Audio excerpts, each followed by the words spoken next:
Oh, so this is where you used to live as a child? Mm-hmm. When I was little, we used to do this thing where I'd jump from the top of this tree, and Koya would fly over from the platform and catch me in midair. Or sometimes we'd both fly from the treetop together, and then after some aerial maneuvering, she'd throw me up onto that platform. After we got a bit older, we went to the nearby shores looking for even greater heights. Ah! Stop! You're gonna give Paimon a heart attack! Oh, really? I just thought it made a fun story.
What? You too?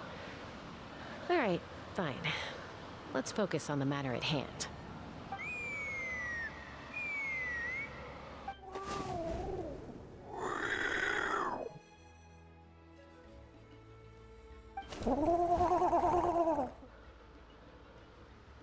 Hey, Mama Bird. I'm back. My last visit was only a week ago, wasn't it? See? I visit you more than I visit Papa Cusco. I brought a couple of friends with me. These are the Traveler and Paimon. Traveler, Paimon, this is my mom. Her name is Chimpu. In the human tongue, anyway.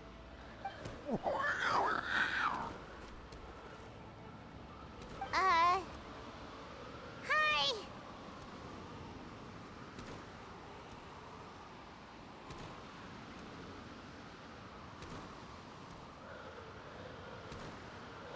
No, not really.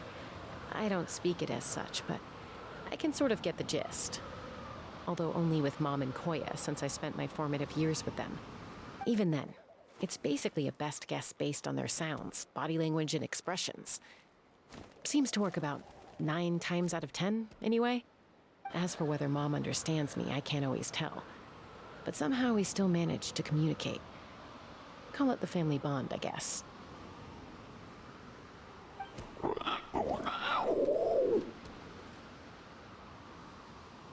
Don't worry. I'm doing well, but I think Koya might be in some trouble.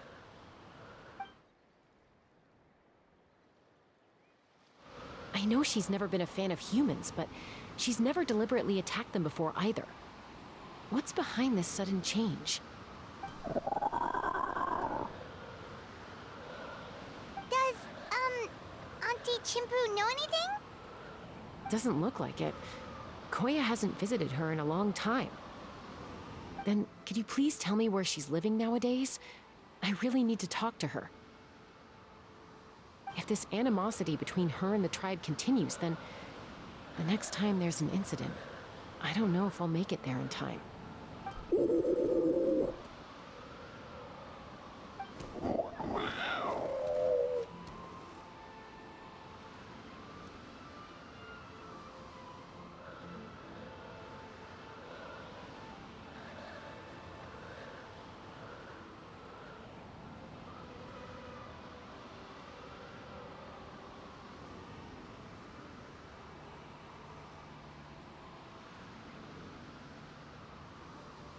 She said she'll take us there. Thank you, Mom.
This is a really remote location.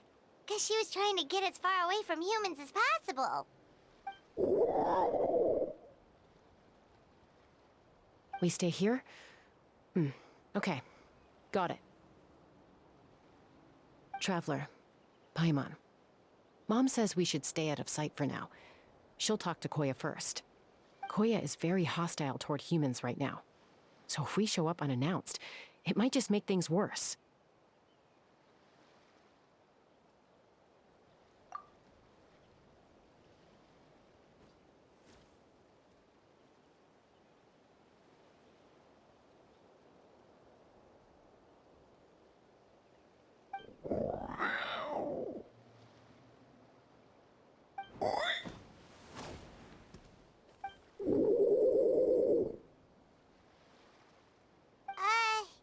Any idea what they're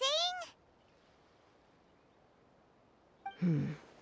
Sounds like things are more complicated than I imagined. There's evidence in this area suggesting that Koya might have been the victim of a human attack.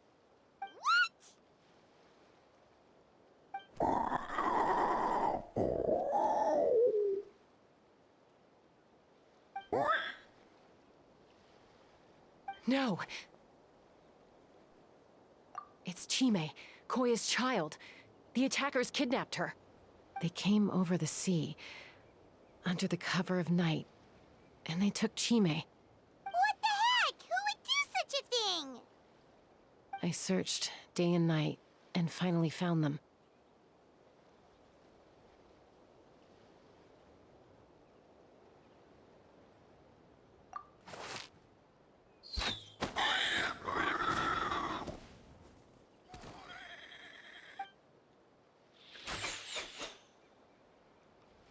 Oh, yeah! Tafal's contraption is working like a charm! Got her in one! Hey, there's another one! Wait, is that the one that got away last time? Who cares? Just get them all! T'Pol pays us per catch.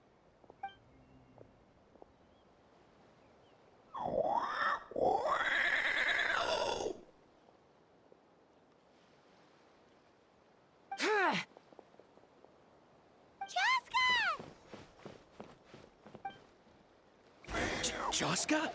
How'd you get here? Quick, stop her! Don't you even think about running away! Shower me with praise! All right, hear the echoes of the valley.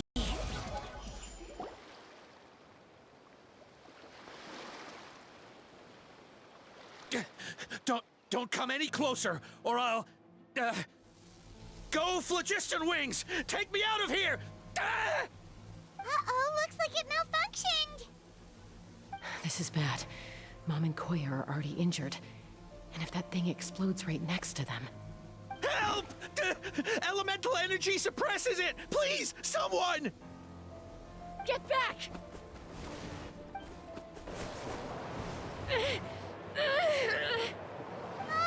It's still going, and it's getting worse!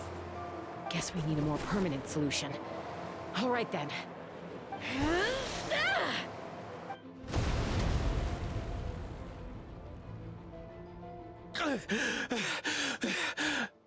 That was too close.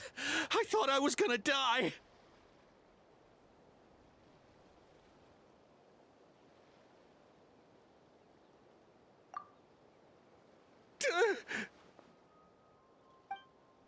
Answer us honestly.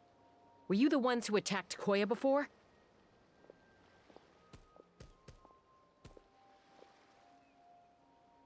I am... No, it was...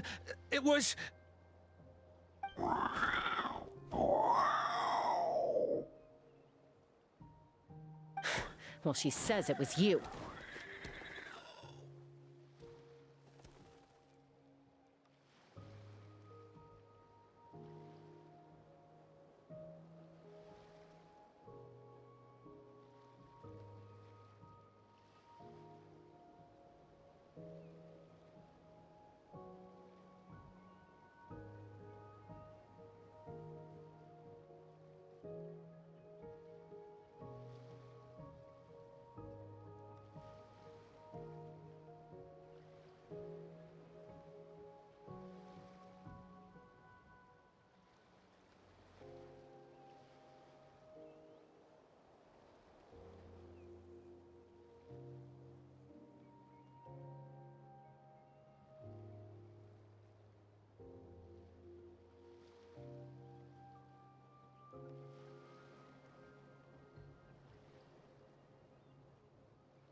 Just tell me, who sent you here?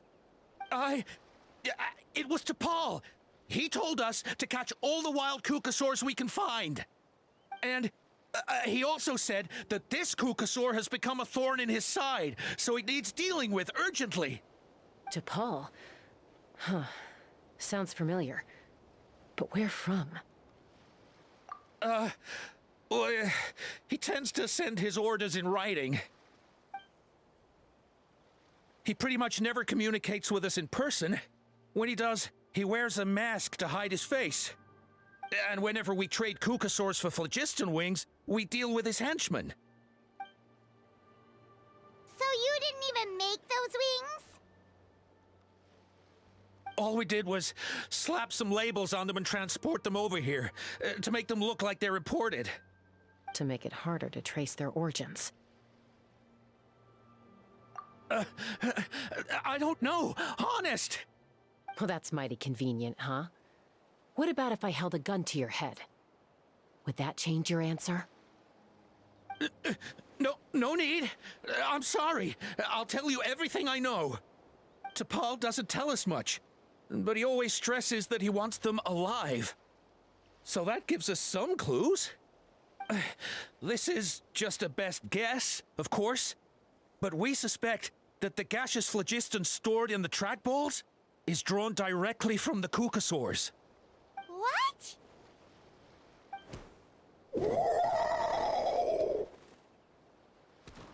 Easy now. You're still injured. Hey, keep talking. Yes, ma'am. So, the gaseous phlogiston has to be highly refined in order to power the phlogiston wings. The slightest imperfection can have disastrous consequences, as you just witnessed.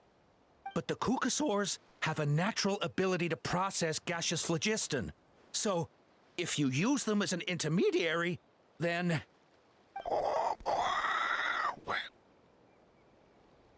That's enough. So the Kukasaurs you took, where are they now? T'Pol should have them. But no one knows where he's based, apart from him and his henchmen. We've tried looking for it ourselves, even followed them a few times. But we always end up losing track of them. Random thought. Maybe they're hiding up in the sky? T'Pol. T'Pol. I'm sure I've heard that name. Maybe it was... Jaska, Traveler!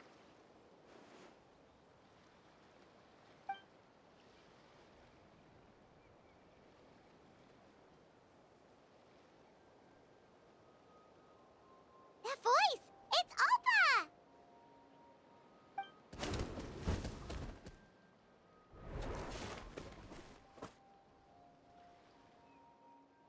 Elder Alba? What brings you all the way out here? Well, I was patrolling nearby when I heard the sound of an explosion. What's going on?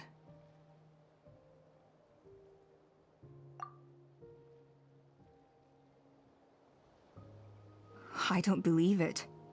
Elder Alba, does the name T'Pol ring a bell to you? I feel like I've seen it written down before.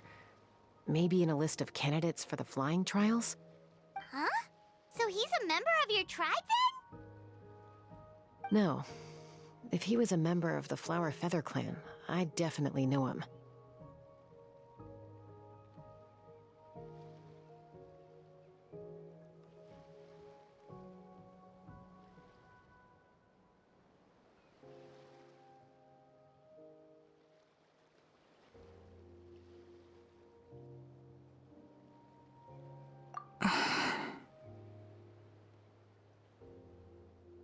Now that you mention it, I do remember a young man from outside our tribe who came to participate in our flying trials once.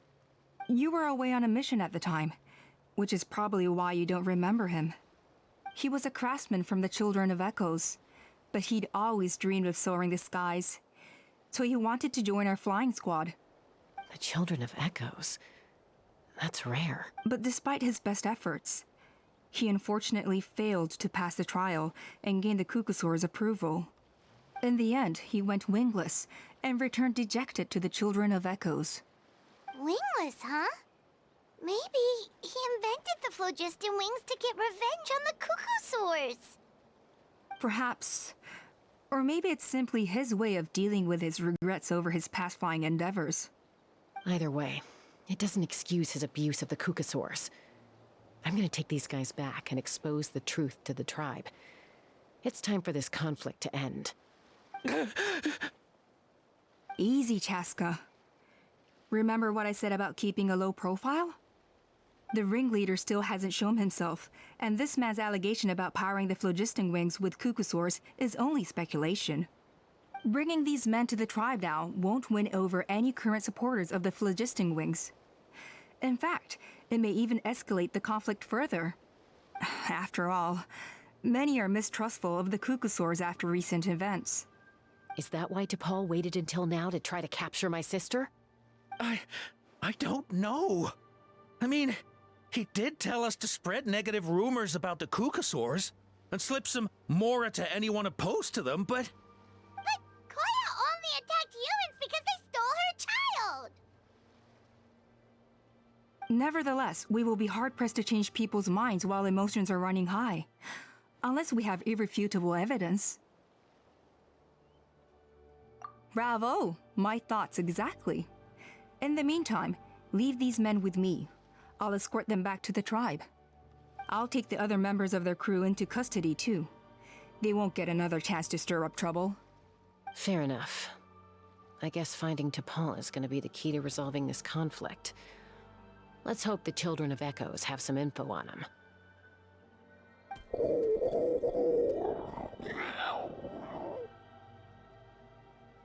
Sorry, whatever it is, it'll have to wait till this is all blown over. I have to fix this situation before it spirals out of control.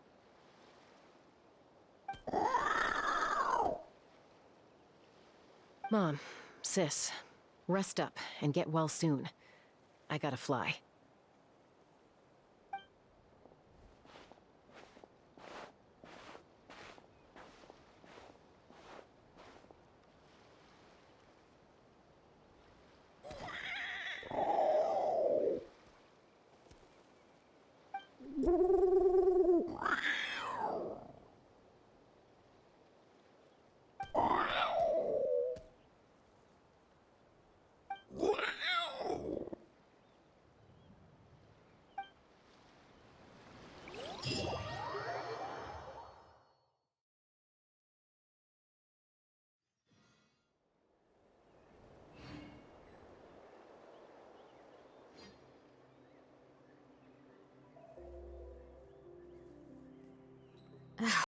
My potted plant on the porch has died again. I was watering it every day. Ugh, don't tell me I overdid it this time. Bring it! So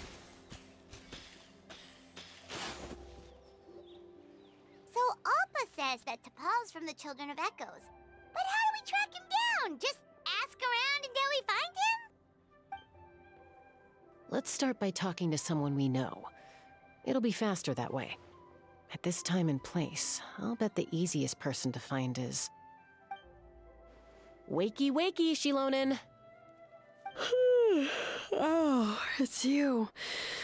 Okay, give me a second. I'll come down.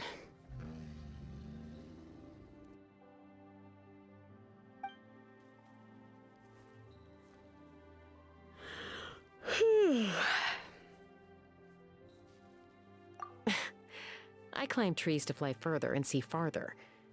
I don't usually stop for a nap.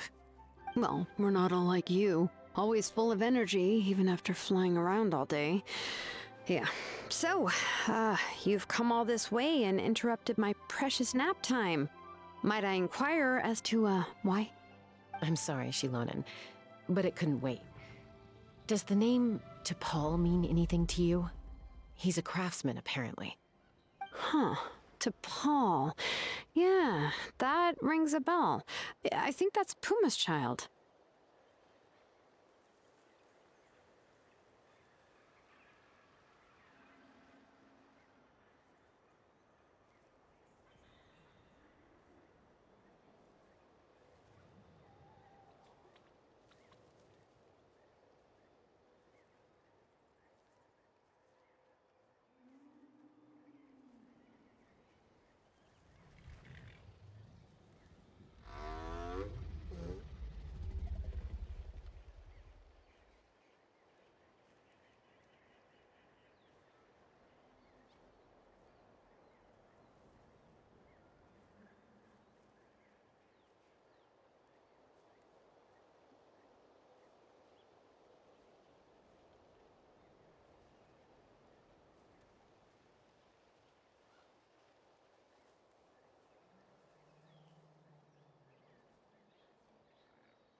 Nope, I'm afraid you're a few years too late.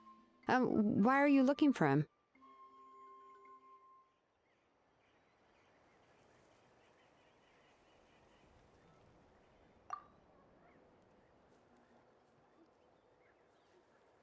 Huh, phlogiston wings. Wow, okay. The kid actually pulled it off. Well, looks like, no more rest for me today. Pulled it off? You mean he's tried making something like this before? Yeah, he started trying to build a flying machine right after he got back from the Flower Feather clan. So right after he went wingless, then. Was this flying machine anything like the gun you made me? You mean your gun that's harder to tame than the proudest Kukasaur? No, he wanted to build something that allows anyone to fly freely, even if they're not naturally gifted. But he never got very far back then, though. Blew up his workshop a few times and barely made it out alive. I never really kept up with him after that. His parents traveled a lot in their youth and only returned to the tribe after he was born. But they settled in a remote area and don't interact with other people much. Which means most people in the tribe don't know them very well. Your best bet is to chat to his direct family. I'll, go get Puma. Wait for me in front of the workshop. I won't be long.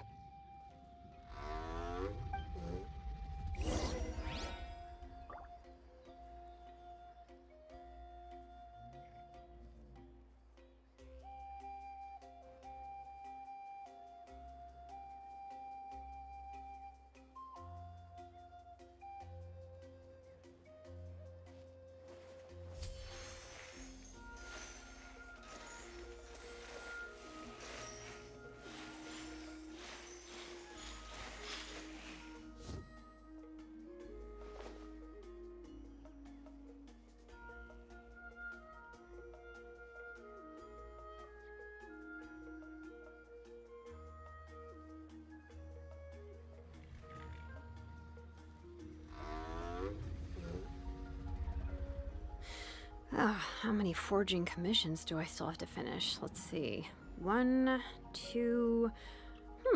not so many as I thought. I'll get to them tomorrow.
I'm back. Allow me to introduce T'Pol's mother, Puma. Hello, we're... Oh, save the pleasantries. I don't want to spend any longer talking about that boy than I have to. Huh? I disowned him long ago. He is no child of mine. All he cared about was his pipe dream of reaching the sky. Oh, we tried to talk sense into him, but he was obsessed. And then, when he left us, he spouted some nonsense about building a workshop in the sky to avoid the constant criticism of us ground dwellers. He left his notebook behind. Whatever questions you have, you can look for them in there. I am done talking about him. He's no son of mine. He never called me Mom anyhow.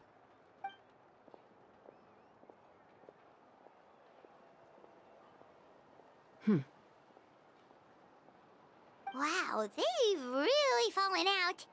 Paimon sure wasn't expecting that. Her husband, T'Pol's father, he passed away recently, and T'Pol didn't even bother to show his face at the funeral. If you ask me, that was probably the final straw for Puma. I'll go keep her company. If there's anything else you need, just come and find me. Thank you. Okay, so this notebook is the only lead we've got now, right? What's in there?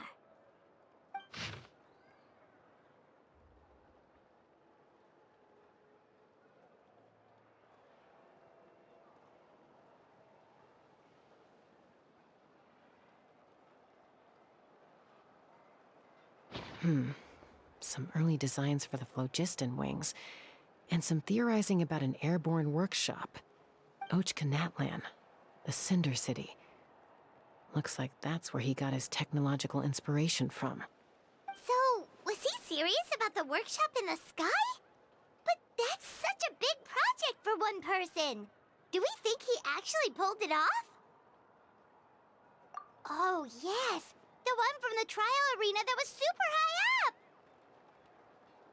That balloon has been there for a while, and everyone's been wondering how it got up there, but what if that's the wrong question?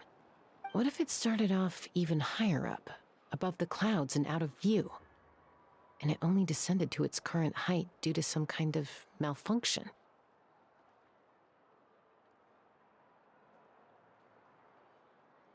Part of T'Pol's workshop? Seems likely. If T'Pol's base had been hiding above the clouds this whole time, that would definitely explain why Isidore couldn't find it. Paimon totally called it! But how do we get up there? Chaska, can you even fly that high? By myself? Possibly. But with a passenger, no chance. I doubt even phlogiston wings could take you up that high. At least, not without that relic T'Pol mentioned in his notebook. Yeah, and he's probably holding on to it. We'll have to find another way.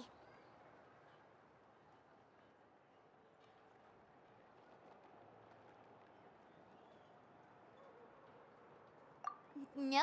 That's way beyond Paimon's altitude. Also, would you really expect Paimon to go up there and take on T'Pol all by herself? Let's not worry. Just because we can't think of a solution doesn't mean no one else can. I'm not the only flying expert in my tribe, you know. Oh, good point. We should go ask Elder Opa. And Mutoda.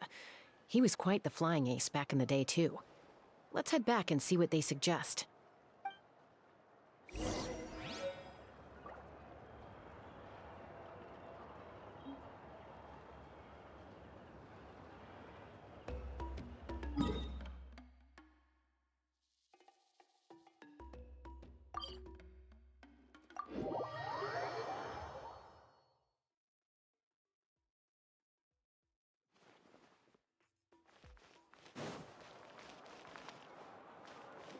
Ad Astra Abyssosk. Welcome to the Adventurers Guild. Thank you for completing today's commissions. Here is your reward. Ad Astra Abyssosk. Welcome to the Adventurers Guild.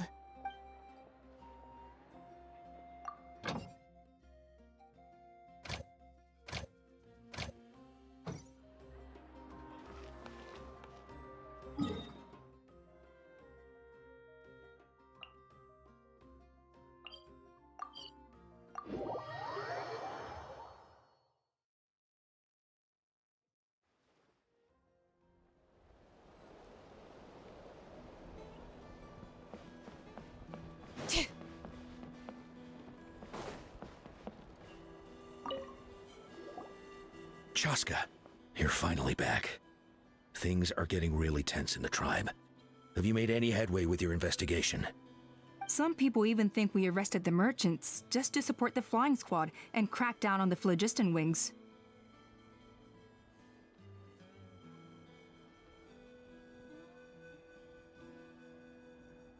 We found some promising leads, but there's a major obstacle standing between us and the irrefutable evidence we need. A relic from the Cinder City? So Och Khan's still managing to sow discord, even after all these years. An airborne workshop and a hot air balloon above the trial arena. And that's where you're trying to get to now?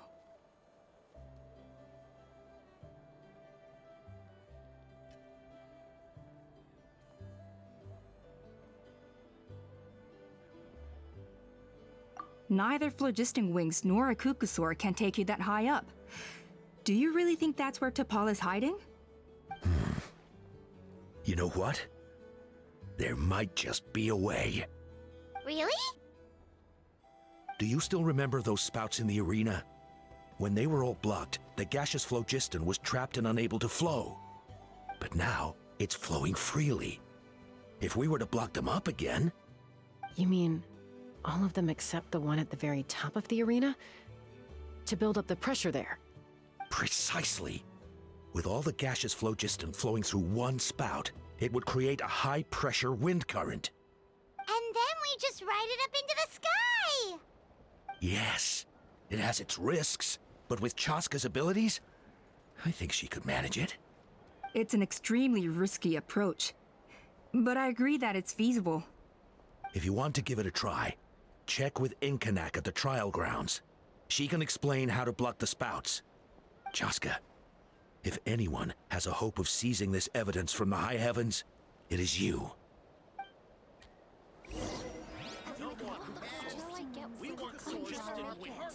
Bad-mouthing the cuckoosaurs going a step too far.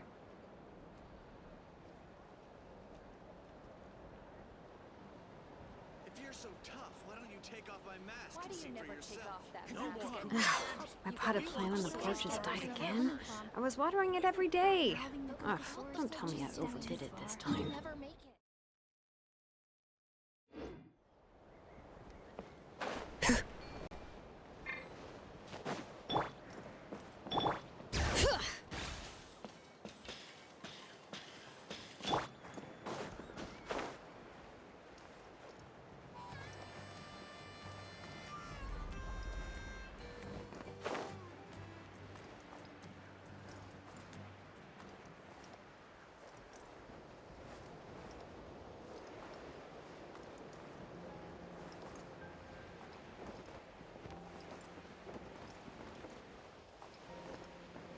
Yeah. Time to go.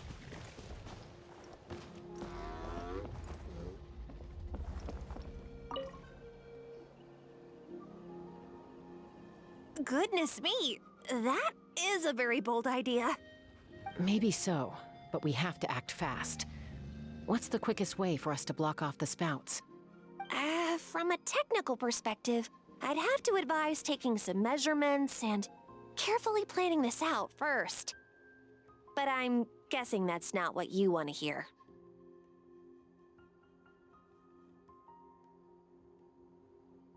Then we'll have to take the rough and ready approach. See the solid phlogiston over there? Our prior inspections revealed that some kind of stable structure has formed inside, making it highly damage resistant. It's not without its weak points, but unless they're all struck at the same time, the structural integrity won't be threatened. So, what happens if we do strike them all at once? It'll collapse. Okay, I see where you're going with this. Yeah, you got it. As long as you hit all the weak spots at once from the right angle, the solid phlogiston will fall right on top of the spout and block it up. You're right about rough and ready. Sounds like my kind of plan.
supposed to get up there?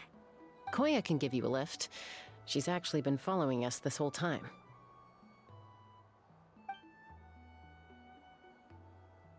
Wow, Paimon didn't notice at all. Well, probably because she didn't want to get too close to humans. Or maybe just me. But right now, we need her power.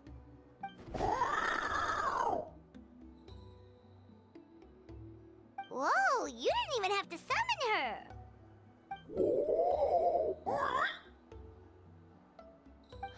Yes, up there. That's probably where Chime is. All right, let's go have a little talk with this T'Pol.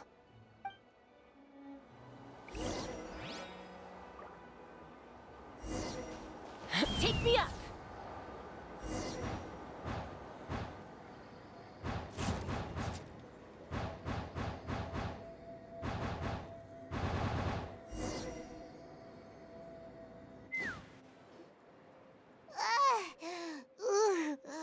Aha.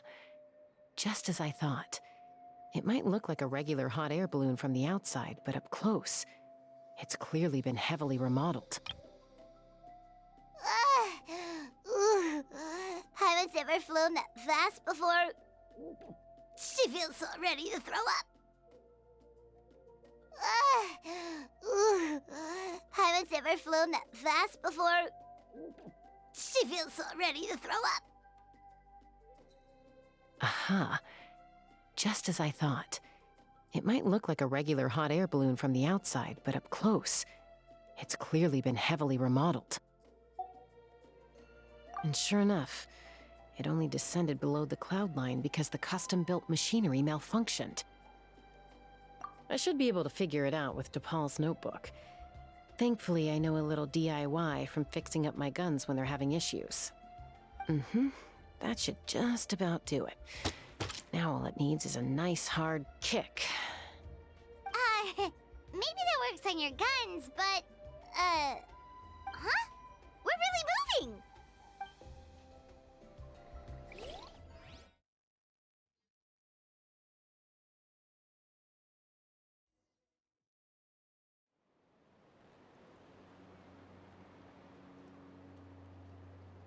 Here it is! The workshop in the sky! Oh, you gotta see it to believe it. Makes you wonder why T'Pol even bothers with phlogiston wings when he has tech like this. Well, according to the notebook, the platform beneath us runs on components from the Cinder City. Those can't be mass-produced. Also, I have some doubts about its mobility after seeing how it moved just now. For someone like T'Pol who dreams of flying freely, this definitely doesn't cut it. But if he's got that relic, he should be able to make a set of prototype wings for himself, right?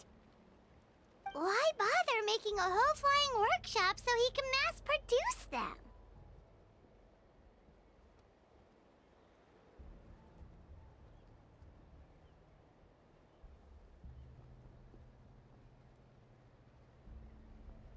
But this doesn't add up. If he's already achieved the power of flight, then he must have bigger dreams we don't know about. But what? With any luck, we'll find the answers in his workshop.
I'm a little out of practice these days.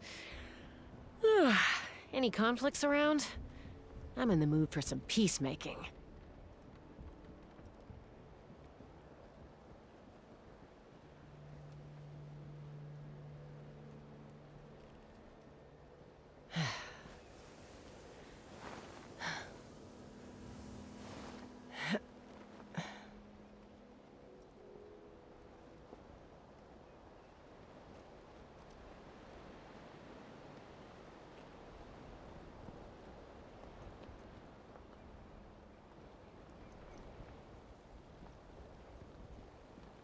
When you lose your way, gaining some altitude can bring some perspective.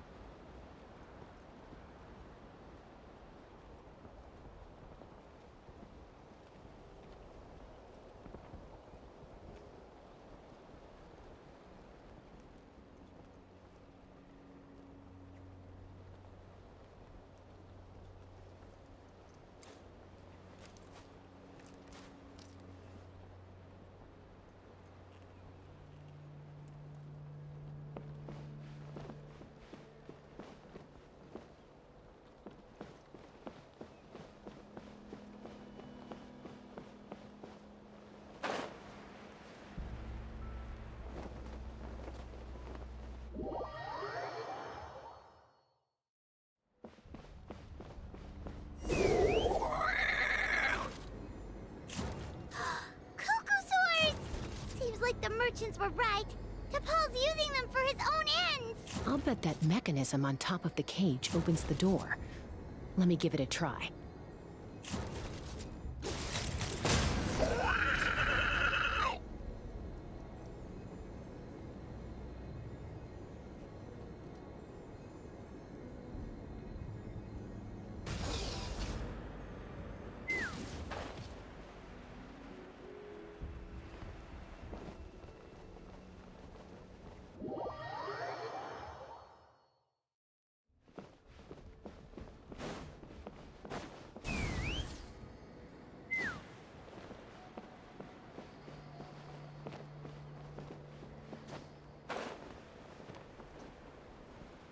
Time to go.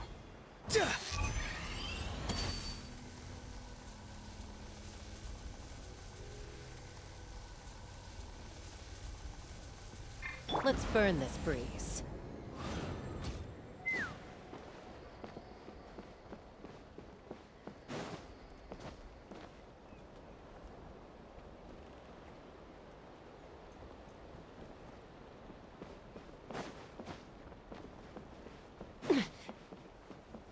Let's fly!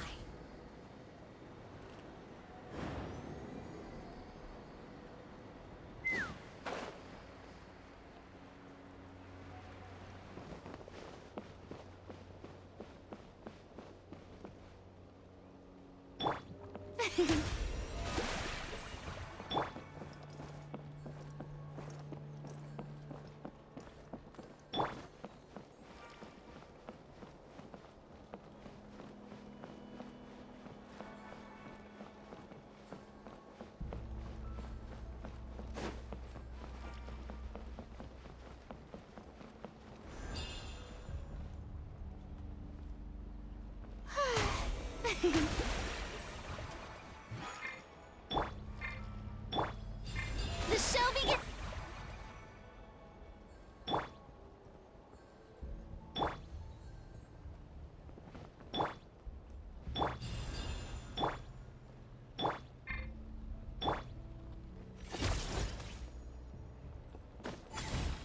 Let's burn this breeze.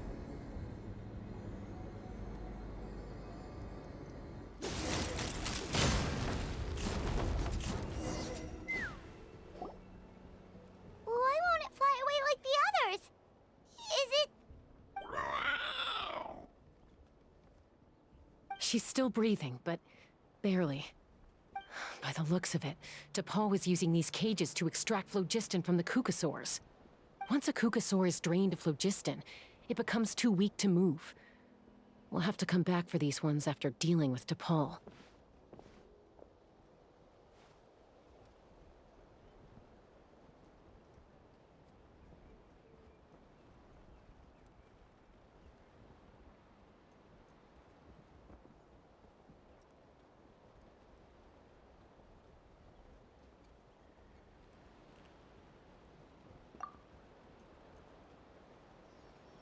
let me see. Looks like a record of his phlogiston research. Log number 330. With the support of... I was finally able to launch the airborne workshop. Even though it relies on the relic for 80% of its power supply, I've at least taken the first step. Log number 348. Research on the relic is progressing well. I should be able to replicate the technology and scale up production very soon. Has proposed a name for this groundbreaking invention: the phlogiston wings. I think I'm getting close. Soon I will achieve my dreams. Log number 377. Encountered some issues with the new smaller model phlogiston wings. The gaseous phlogiston showed some volatility during the refinement process. Thinks we should proceed at a more cautious pace with the refinement experiments. But after so many past failures, I have to prove that I will succeed this time. Log number 114. Ran an experiment using kukasaurs to refine gaseous phlogiston. It was a success. Log number 117. I've started recruiting merchants and hunters to capture wild kukasaurs. Log number 121. Major breakthrough in the efficiency of phlogiston yield. Huh? So many parts have been crossed out!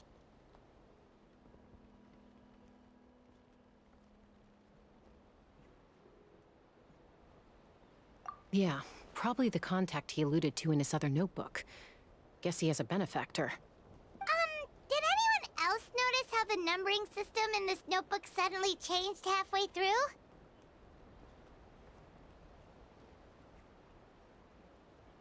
We haven't got time for textual analysis, I'm afraid. Grab the notebook and let's press on.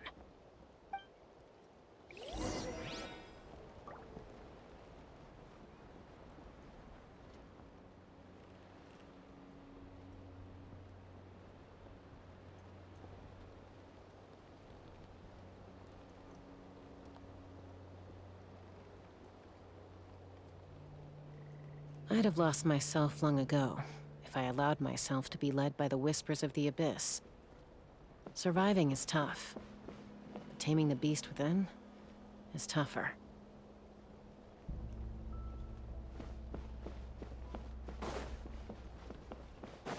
Huh. Never seen one of these before. Looks like this was built with the Cinder City components, too. You're not thinking of giving it a nice hard kick, are you?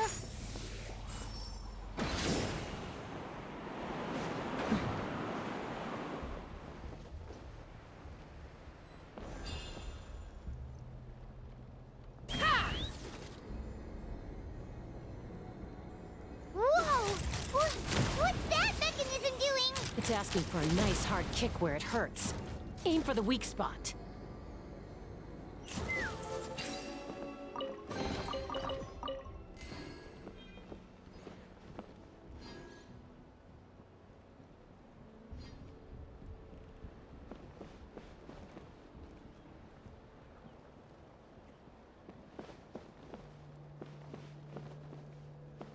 Take me up!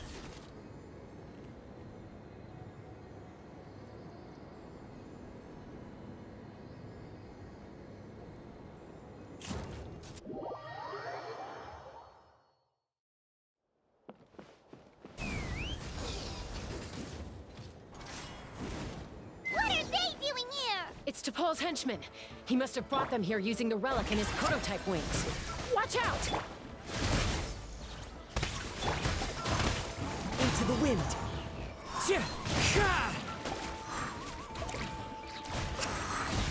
The wind knows me.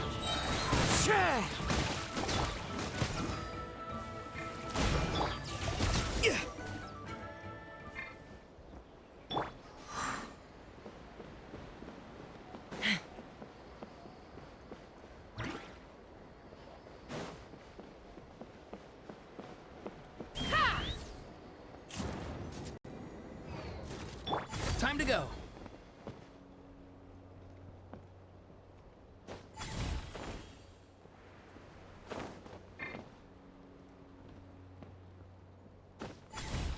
Let's burn this breeze.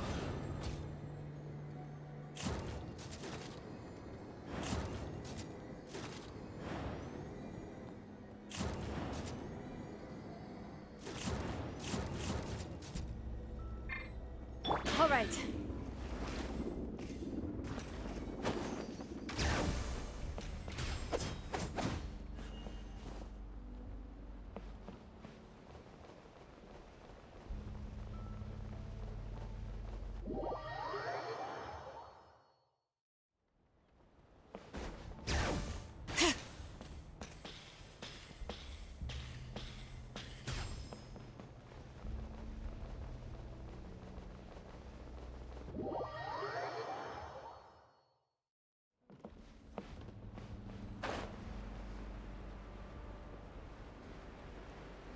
Time to go.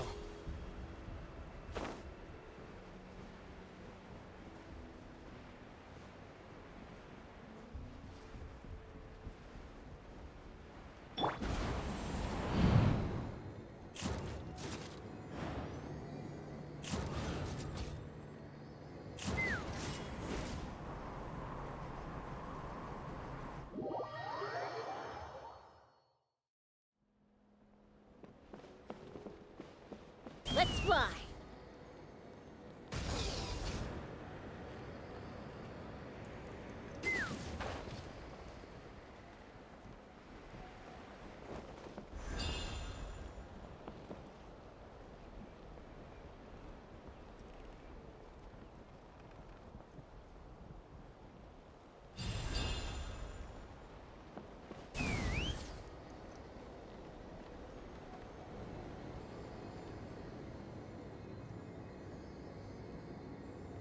Time to go.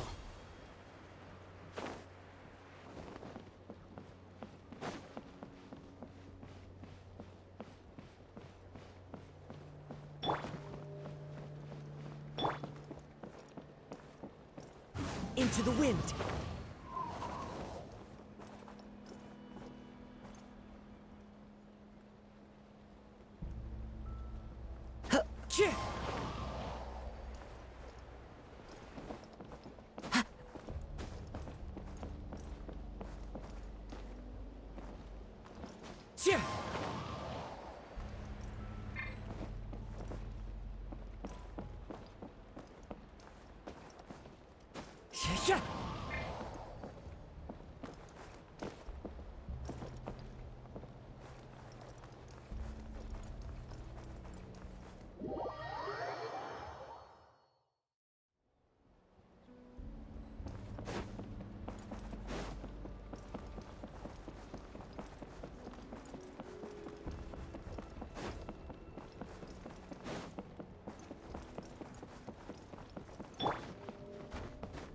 Time to go. Farewell.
Maybe I should start calling you Master. Thank you, Master Granny. I've learned a lot from you.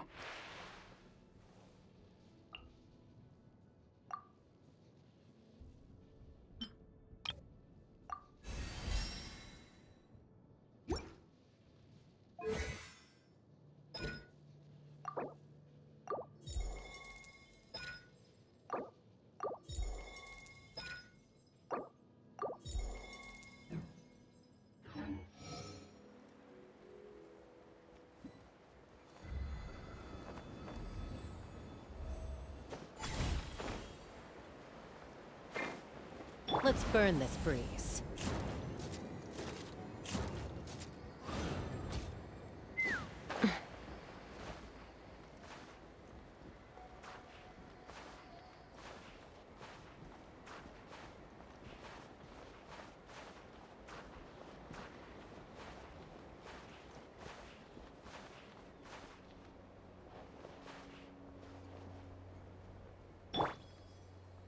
May I present?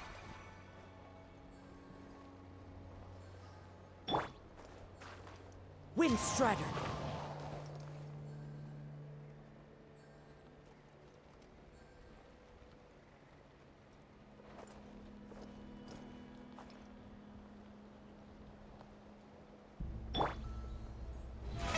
How brilliant!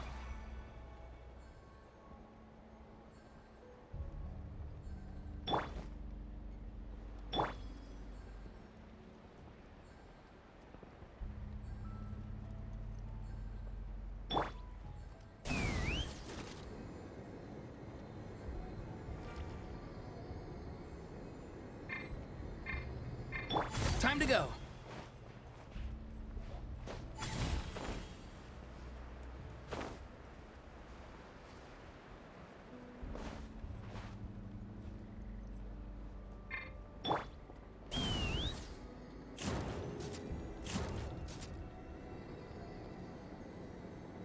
Time to go.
Wherever in this world I roam.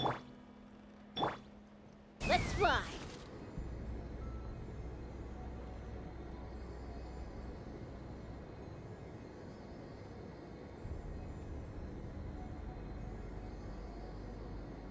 Time to go.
Take me up!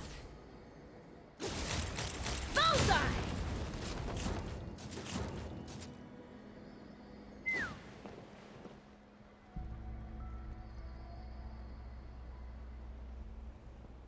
Let's fly!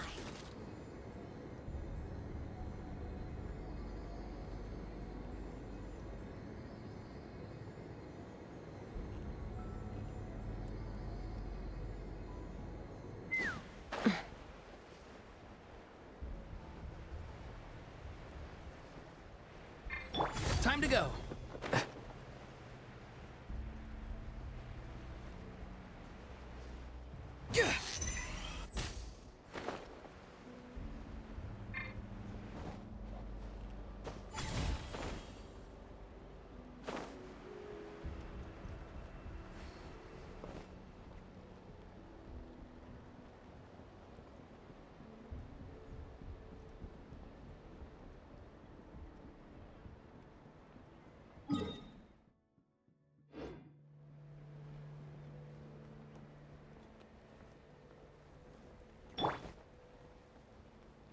Take me up!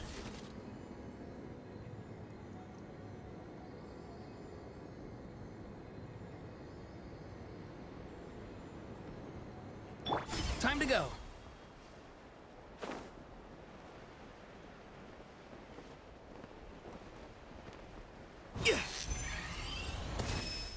Let's burn this breeze.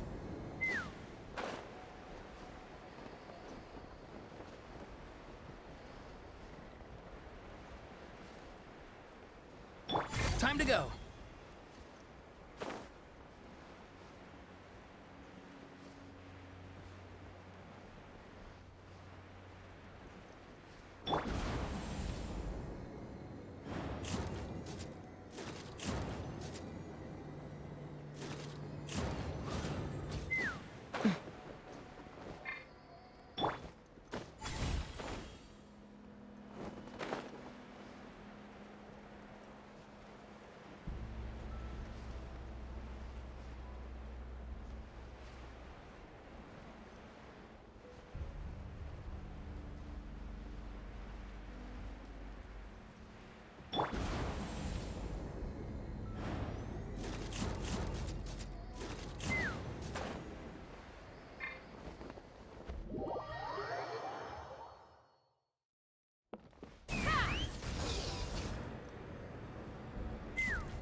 Time to go.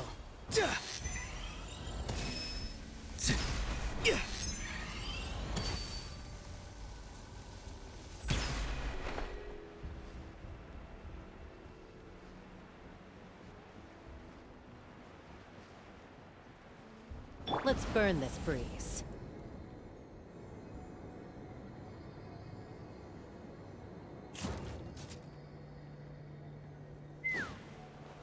Time to go.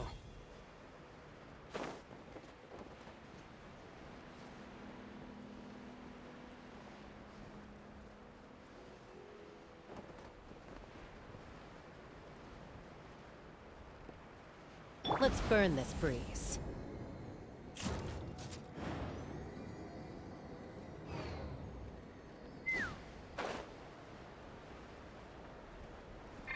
Time to go.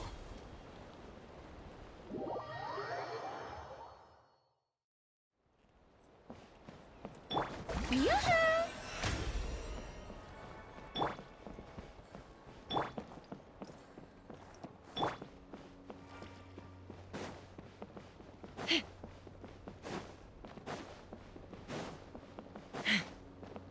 Let's fly!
Time to go.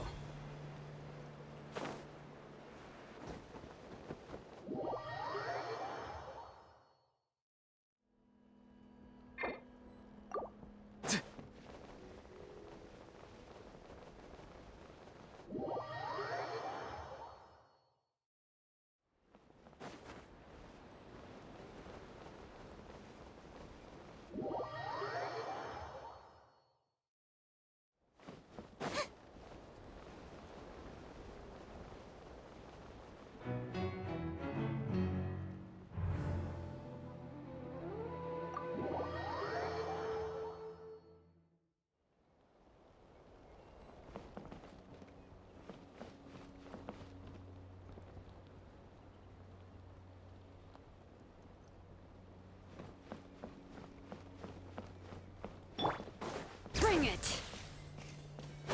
Hey,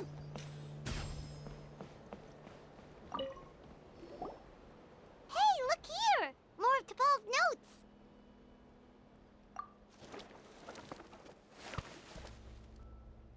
Log number 403. Introduce me to some new comrades who fully support my ideas. I told them that some Saurians are blessed with wings, and some people with natural gifts, while the less fortunate among us can only look on longingly as they seize the skies. But I also told them that progress can erase individual differences. Think of the tools humanity has made to fight back against wild beasts. The law we have put in place to even the playing field between the strong and the weak. I promised them that our research will be the new frontier of human progress. With our phlogiston wings, the power of flight will no longer be for a select few to enjoy. Imagine a world where the skies are for all to share. I only hope that when we finally achieve this goal, we'll be proud of me. Imagine a world where the skies are for all to share. Yes, what a wonderful world that would be. If only it were possible. We could respond faster, and so many tragedies could be prevented.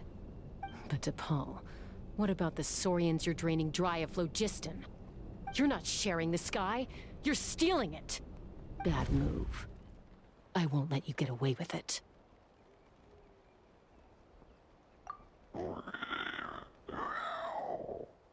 I'm fine.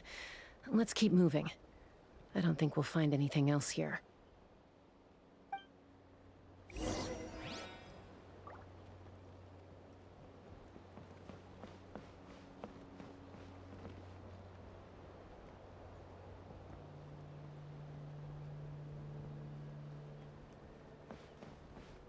Be free. Take me up!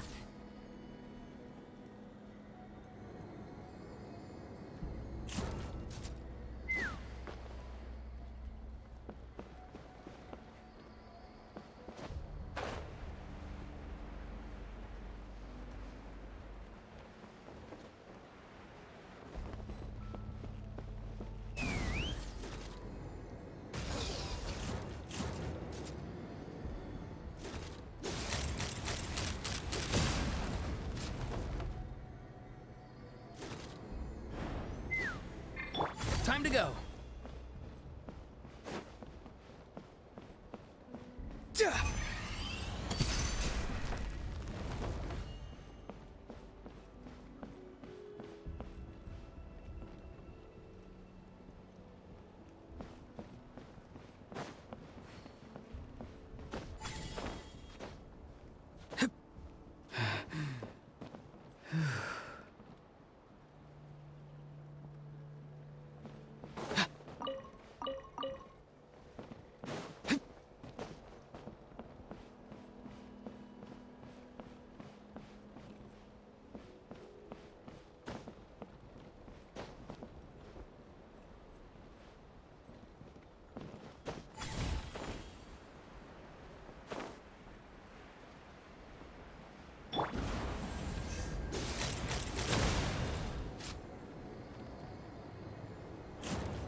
Time to go.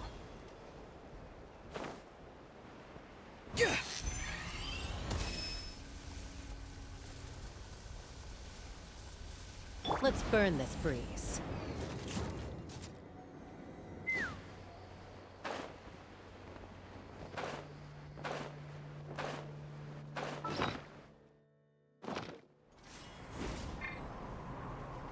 Time to go.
Time to go.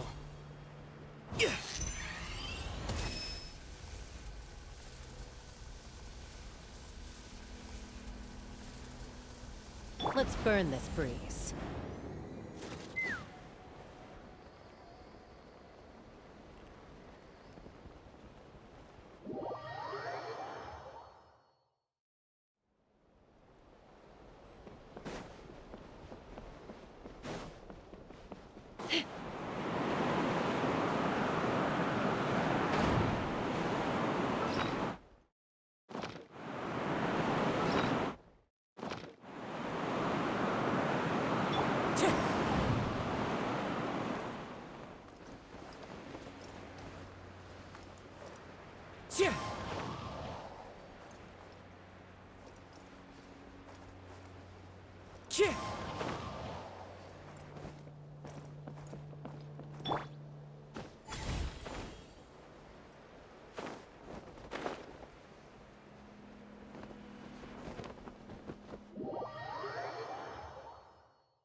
The show begins!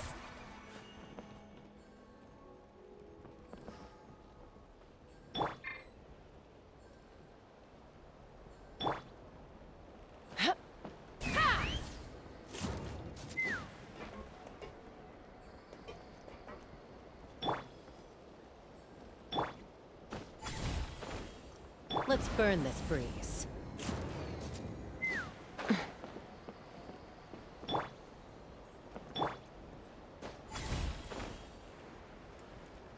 Let's burn this breeze.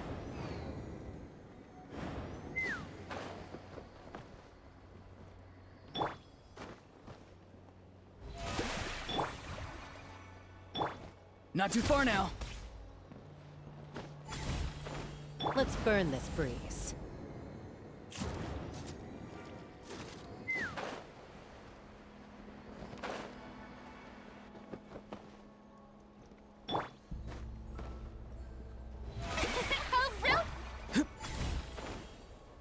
burn this breeze.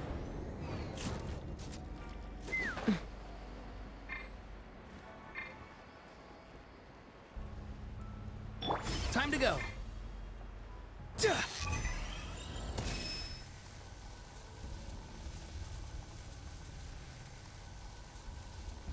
Let's burn this breeze.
Let's burn this breeze.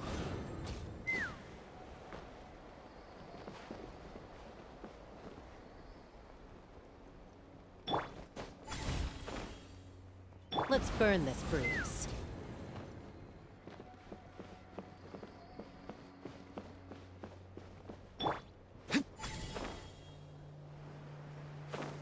Let's burn this breeze.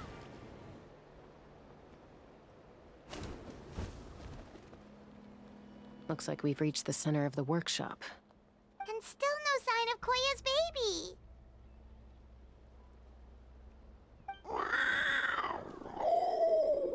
Let's search this area for now. If we still can't find Chime, we'll double back.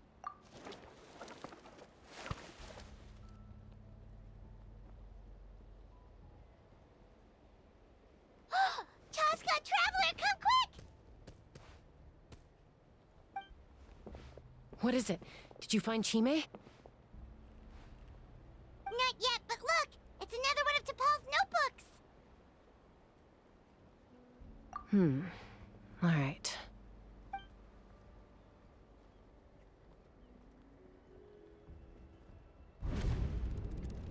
Log number 428. We decided to restart the experiments on phlogiston refinement, but without telling. This is the final obstacle to the success of the Phlogiston Wings project. We cannot fall at the last hurdle. Log number 436. Earlier today, suggested using cucosaurs as an intermediary to extract refined phlogiston. It's certainly feasible, but... Anyway, as long as our secret experiment succeeds, I'm sure won't bring it up again. Log number 443. We will conduct the experiment tomorrow. Birthday is coming up, so hopefully we'll have a birthday surprise for her. Log number 444. Huh? Why is this log empty? I guess whoever wrote down the log number was prevented from recording the results.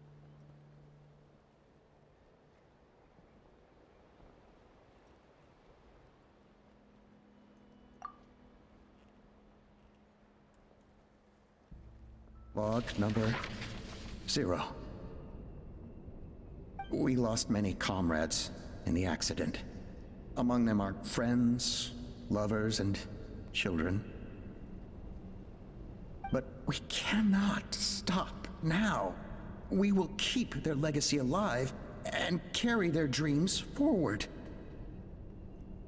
As of today, we are scrapping the artificial refinement method. Instead, we will focus all our efforts on phlogiston extraction from live cucosaurs.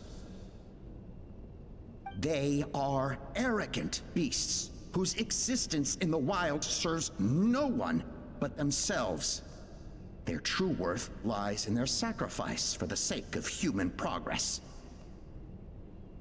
To facilitate our operations, we will gradually move the airborne workshop closer to the Flower Feather clan, even as we continue to expand it. All this we do to create a world where the skies are for all of humanity to share. All this we do to make T'Pol's dream a reality. Given the way this is written, not to mention the fact that the numbering has started over from 0, it kinda sounds like this is someone new. Does that mean that T'Pol's already... There's also a letter tucked in the end of the notebook. It's from Puma.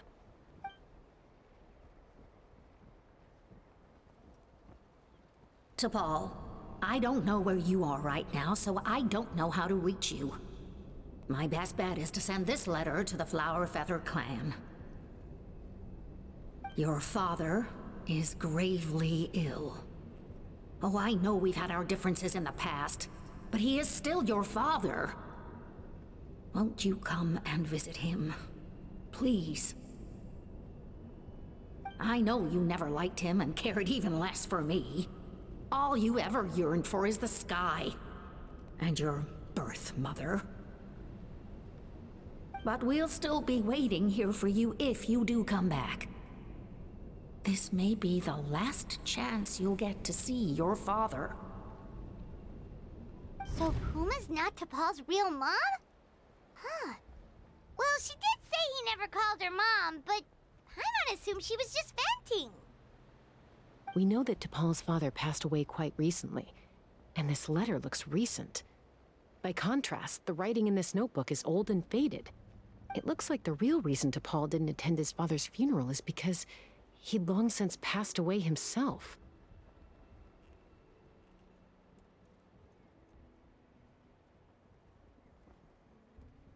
If we ask ourselves why this letter was sent to the Flower Feather clan, why T'Pol always yearned for the sky, and how he got his hands on a relic from the Cinder City, it all points to one answer. That's right. T'Pol was my child. He was born during my days as a wingless wanderer. His birth gave me new hope. I wanted to become the kind of mother who spent her days as a valiant rider, soaring the skies. Not an aimless, wingless nobody. But his father wanted to settle down, to give his child a safe, sheltered life in his tribe. We fought about it constantly, until the love we once had for each other was gone. He started a new family, with another traveler who was also looking to return home. And I went back to the Flower Feather clan, alone. Opa? I had no idea that despite being raised among the children of echoes, my child still harbored dreams of the skies. Can you imagine, Chaska? The joy and surprise I felt when he showed up at my door, asking to join the flying trials. Or how proud I was when he said he wanted to prove his own worth, rather than relying on my position as elder. And then the anguish that overcame me when he was rejected by the Kukusaurs and became wingless, just as I had after my injury. You've got a lot of nerve showing your face here. Don't take this the wrong way, Chaska. I'm not here for a fight. I just want to talk. Isn't that your preferred way to resolve things? I trust you've learned of T'Pol's wish on your way here. A world where the skies are for all of humanity to share. If only his dream can be realized, no one will ever have to lose their wings again. Our aerial prowess will be greater than ever before. War will never again come at such a great cost. The loss of Koichi is a tragedy that need never be repeated. So tell me, Chaska, do you really wish to see the phlogiston wings forever grounded and gathering dust?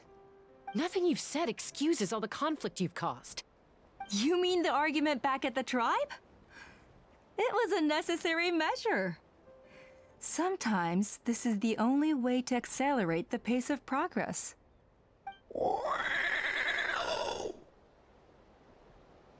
Is a mother harming her children when she coaxes them into swallowing a bitter pill? Of course not. It is a brief moment of suffering for the greater good, and the child would come to understand this in due course. The phlogiston wings are that bitter pill. We will never progress as a tribe if we cling to the scraps the Kukusaurs offer us. Once the people have embraced the phlogiston wings, they will never look back. Even if they learn how the refined phlogiston is sourced. They will convince themselves that the sacrifice of a few Kukusaurs is a small price to pay for our dominion over the skies. But this I had not anticipated. I barely had the chance to introduce the phlogiston wings to the tribe before you found this place. Your plan was hardly foolproof. Yet, it can still be salvaged. Chaska, traveler, you are the hope of humanity. I'm sure you have your doubts about my methods, but know that my love for humanity and for Natlan is genuine. You know me, Chaska. And you know that I've always treated everyone in the Flower Feather clan as my own children, as fellow humans. Surely you can understand my perspective. Alpa, Natlan doesn't belong to humans alone. And truthfully, neither do I.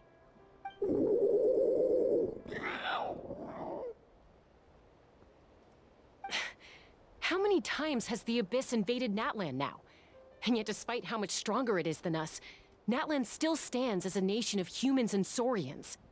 Peace imposed by force will crumble in a matter of days, because social bonds are what hold a civilization together. Weren't you the one that taught me that? And yet you would break the bond we share with our saurian companions to take more power for ourselves? That's as stupid as hacking your own arm off to use it as a club. They are wild beasts, driven purely by instinct. How could they possibly understand human social bonds? How did someone like her ever become a writer?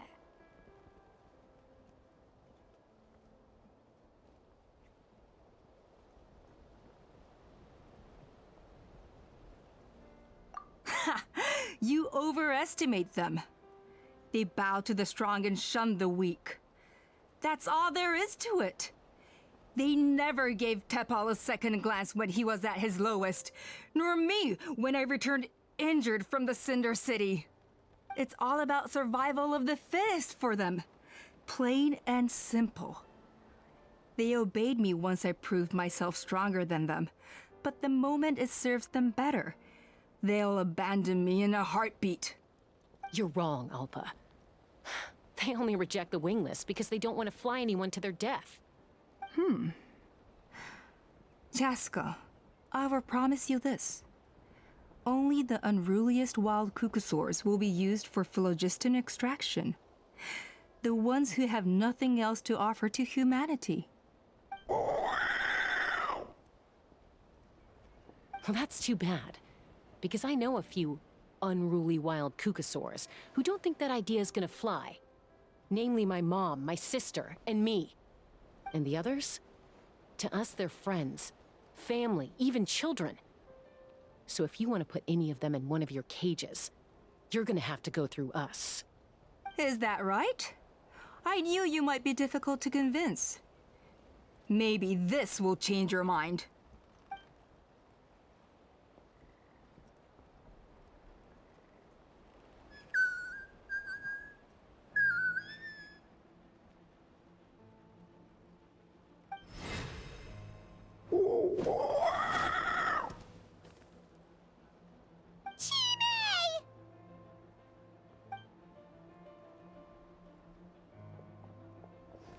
Alpa! Careful. Don't make any rash decisions. Unless you want to see her suffer.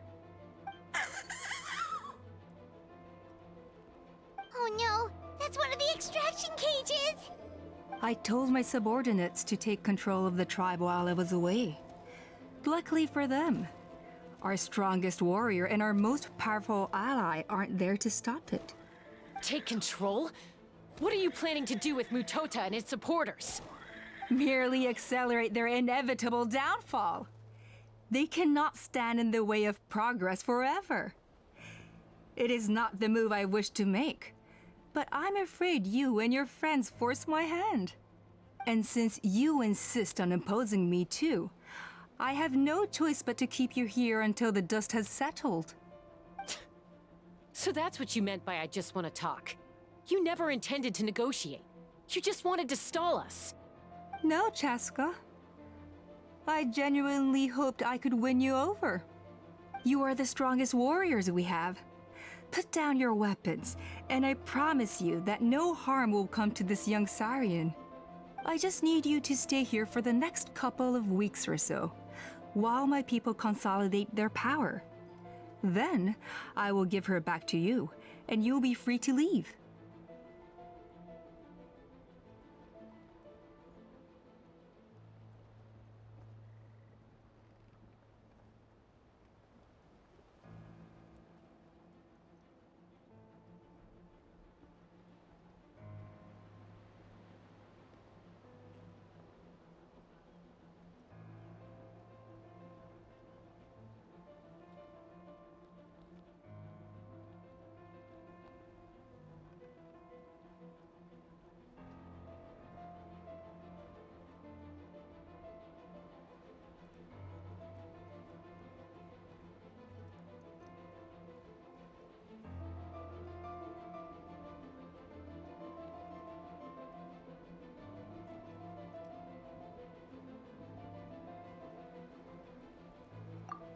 As long as the majority supports our vision, even the Pyro Archon cannot meddle in our internal affairs. Your vision is deranged, and the Flower Feather Clan will never support it. You sure about that? Then wait here and see. Time will tell. What do we do? Even if the whole tribe fights back, Mutota's in grave danger! Stop delaying the inevitable! Drop your weapons and get into the cages, now! She's still holding Chime hostage. Is there really no other way?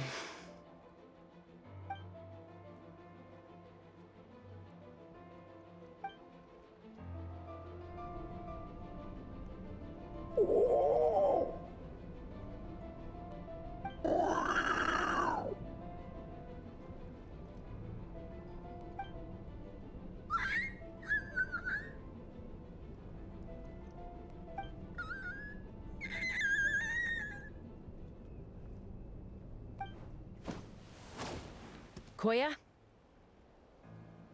Huh? What are you yapping about? Stand down. Drop your weapons, now! This instant! Ah! Ah! No! The relic!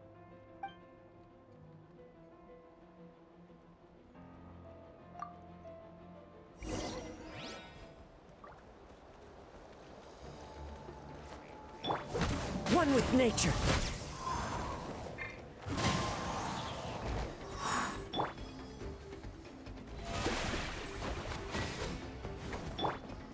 Farewell.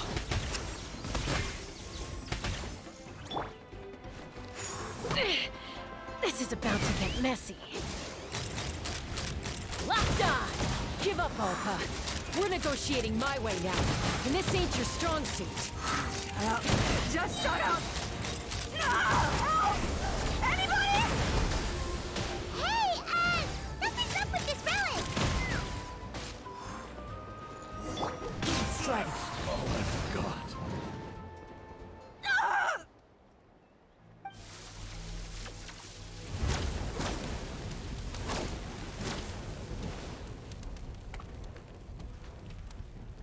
No! What is she doing? She'll bring us all down with her! But why? We Maybe it got damaged in the fight. If we don't think of something fast, this whole workshop is gonna fall apart. No. They're directly beneath us. My beloved tribe!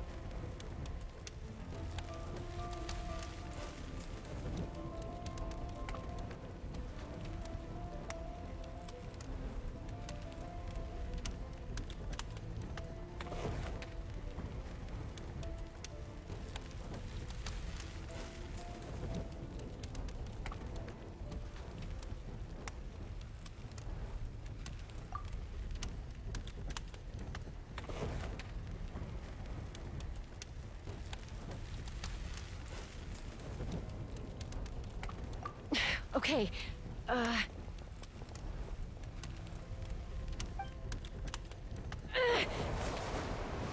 it's too powerful.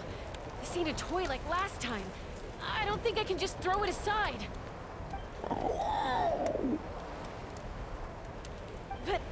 But we need to get it far away before it explodes. Then the tribe will be safe, and so will this workshop. Koya, remember when we were kids? Come on, let's take this thing high up into the sky.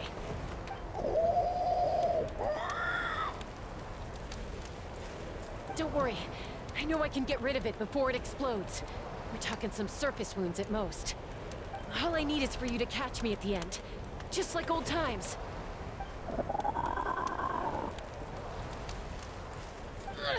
I can't hold it back anymore.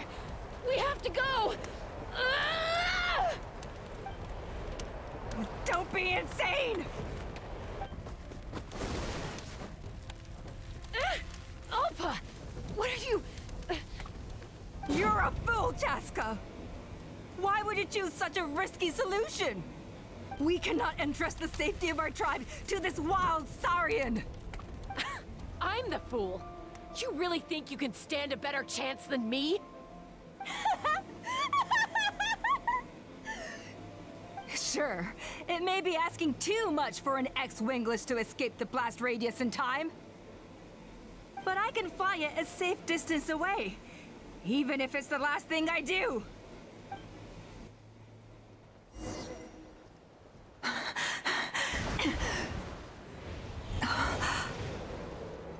Here, these should be high enough to save the clan.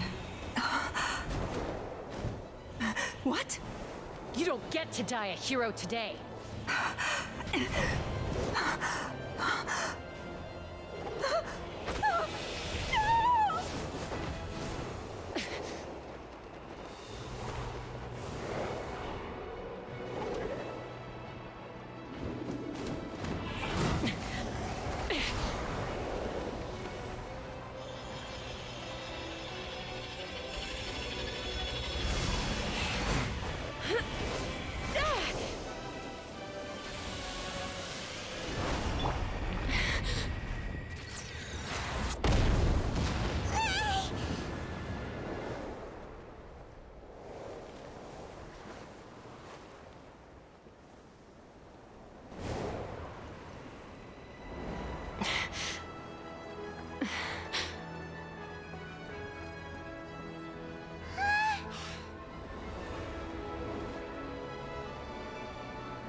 Koya, are you hurt?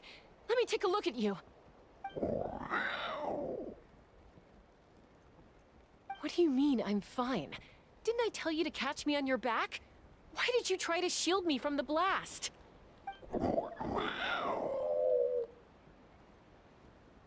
Accident? Yeah, right. Seriously, you're as stubborn as ever.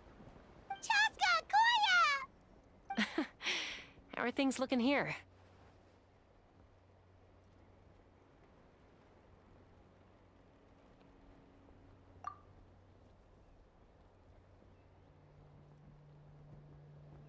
I think that's putting it mildly.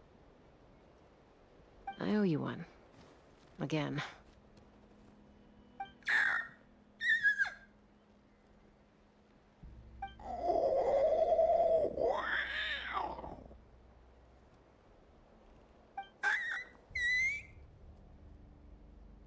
Oh, but be honest.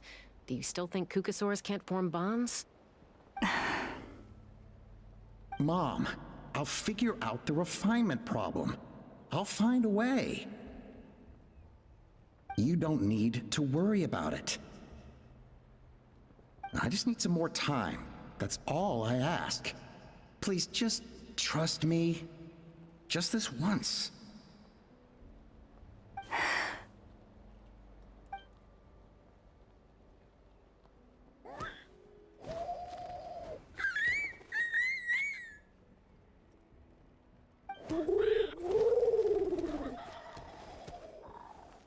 The Flower Feather Clan yield to the strong.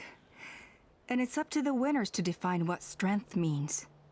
So it looks like it's my turn to yield.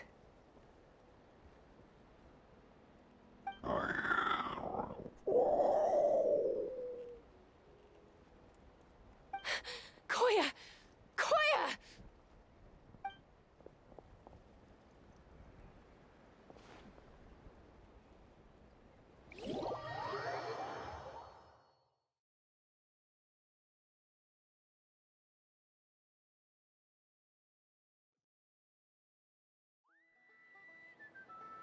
So, you're absolutely sure it's not because of the explosion? Yes, for the 10,000th time, I'm sure. The blast barely touched her. The reason she fainted was old injuries playing up, compounded by overexertion in recent days. The moment she finally relaxed, all the built-up stress finally caught up with her. And no wonder. Honestly, she's just like you. Anyway, now you know how we feel when you go off risking life and limb. Your mother and I would both appreciate it if you lived less dangerously. You know she wrote to me from the Masters of the Night Wind, just to scold me for not doing enough to keep an eye on you. If she wasn't so busy with work, you can bet she'd come back here and chew us both out in person. I'll find an opportunity to apologize to her. I promise. You'd better. No more avoiding us, okay? And don't get me started on all the checkups you've missed. Got it. Got it. Huh? Koya? You're awake. I'll go let everyone know. Hey, but we're not done talking. What are we gonna do with her, Even after everything that's happened, she still hasn't figured out how to start the conversation with you. She keeps saying, I don't think Koya has forgiven me yet. But if you ask me, she's the one who's scared to open up and have an honest conversation. For all her confidence, she's a very sensitive soul underneath. You'd think as a peacemaker, she of all people would know how to reconcile with her family after a falling out. She must have been a handful growing up. Thank you for being there for her. And of course, thank you for keeping her safe when you were up there in the sky. Koya, Uncle Cusco, we're here!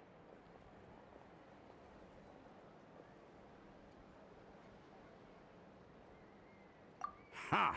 I was just telling her that she's not to go chasing danger with Chaska ever again. Cusco, I understand how you must feel. But it's all thanks to Koya and Chaska's efforts that the airborne workshop didn't come crashing down on our heads. Oh, Paimon almost forgot to ask.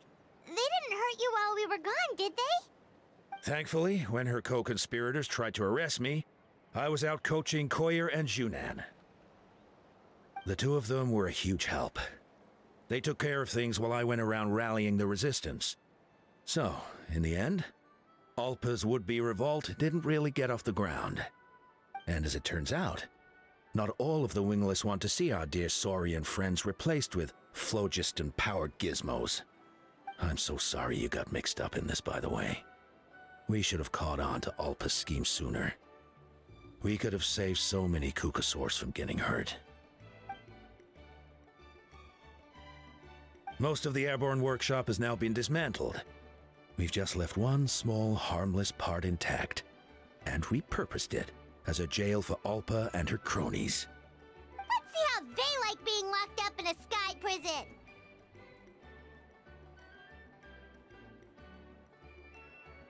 So, it looks like there's just one less conflict left to resolve. Peacemaker, you're up. I said I had to wait until things had blown over, didn't I? And now they have. But I still have no idea what to say. Koya, I just want to say, I'm sorry for how things went down back then.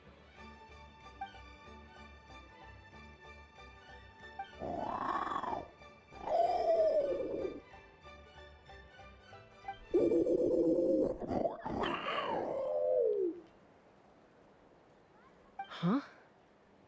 Does this mean you're not mad at me anymore? There's that family likeness coming through again.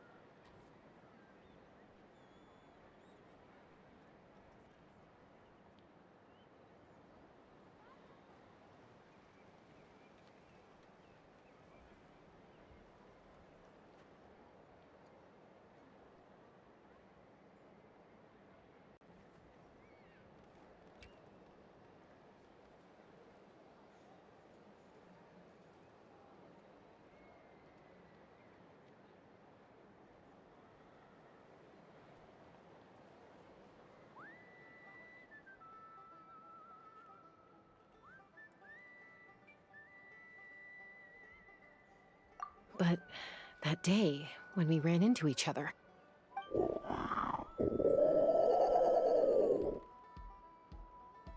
Huh? So then, when did you finally make your peace with it?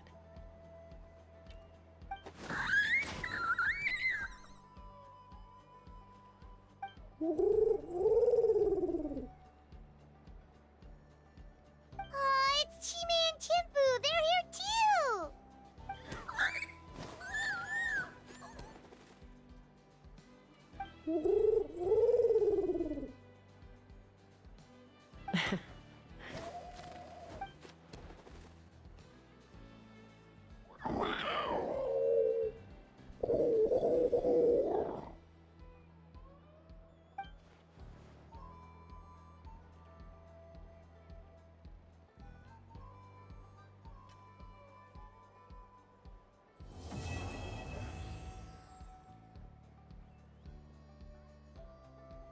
Wait, isn't that Yansai?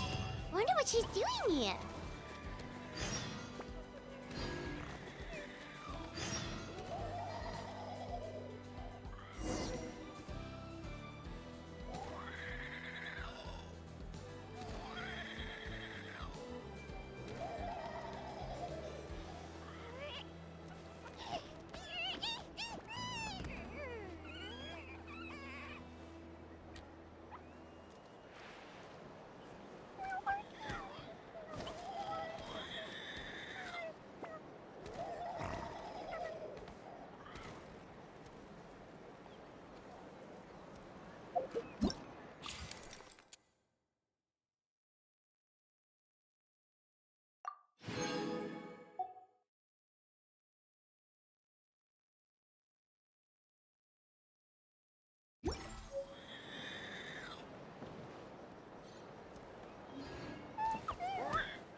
Ad Astra Abyssosk.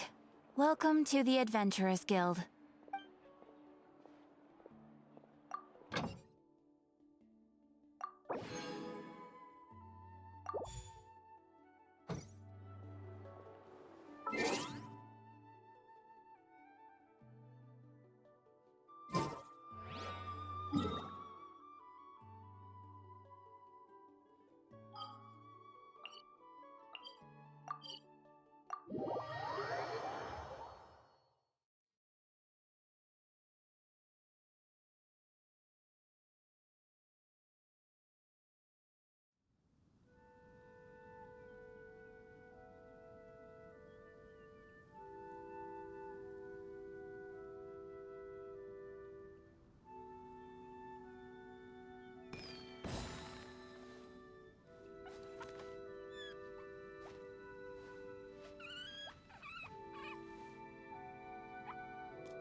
This realm is truly beginning to thrive.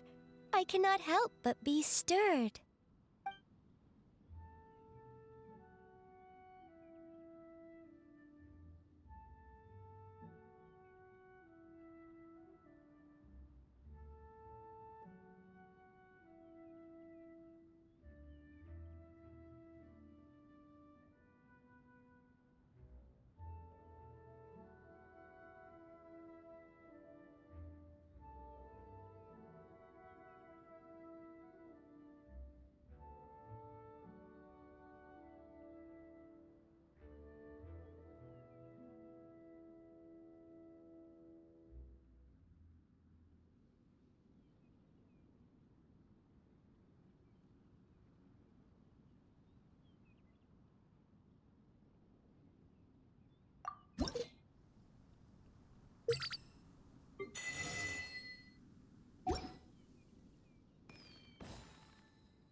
If you ever have any...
Sometimes a shrouded path is not meant to be walked. Move forward with blind ambition, and the smoke might suffocate you.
Having a favorite animal, or vegetable or fruit, can help us recognize what kind of people we want to become.